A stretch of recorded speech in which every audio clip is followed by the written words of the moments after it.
Vice President Reding, would you like to say hello to our participants? Hello everybody, and I'm waiting for your questions. Okay, well let's get cracking then. Let's start with Daniela. Hi. So my question is about gender equality and specifically women on corporate boards and what you are doing about it. Because in 2012, you seem to be really active. And in fact, I thought you were dominating the discourse on the issues globally. But in 2013, I didn't see as much activity from you on this topic.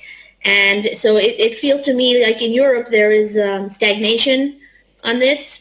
I know from my own experiences that INSEAD has is part of a global board-ready group for women. It feels like just another group on LinkedIn. It doesn't seem to be more effective than what women can do for themselves. So my question is, do you have any new initiatives to help women break the glass ceilings, something that we can look forward to in 2014 that's going to be different and can help women both in corporate boards and both just in the pipeline of sort of going up the corporate ladder? Well, I absolutely agree with what Daniela has said. In fact, the women are 60% of university graduates, and then we lose them out in our corporate world. They do not reach the top, although they are very well prepared to do so. We tried it first with voluntary schemes. Well, they didn't work. And then I put on the table a European law for women in boards in order to bring the companies to get more women on board. Sorry? In fact, may I continue? I think we were interrupted a little bit.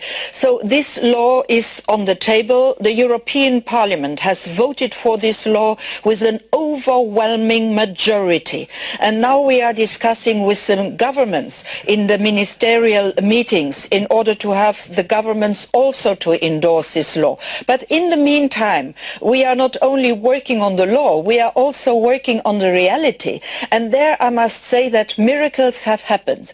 Since the moment that we have put the law on the table, companies are looking for talented women. And since the moment we have put the law on the table, women themselves get organized. There are more and more women organizations which help women to arrive to the top, which present women with very strong curricula in order to have a chance in the corporate world. Daniela was speaking about the initiative Board Ready Women, where her university, INSEAD, played a very important role. I can tell you that this, which started as an initiative of business schools from France and from Great Britain, has become a global initiative with thousands and thousands of business schools worldwide being together, with an interactive website where headhunters, where companies can see the CVs of thousands of women who are board ready. So you see, the fact that Europe took things in hand has launched a movement which goes worldwide, and I see also with the women who are engaged everywhere to top positions, that's what we need. Women and men together. Let's not waste talent anymore. Can I ask a follow-up question? Go ahead, be our guest. It's about the European Central Bank's board of the governing council. It's all male. There are 6 men there. The terms are very long. I think the next replacement is due in 4 years. And it sort of feels to me like the European Union isn't walking its own talk.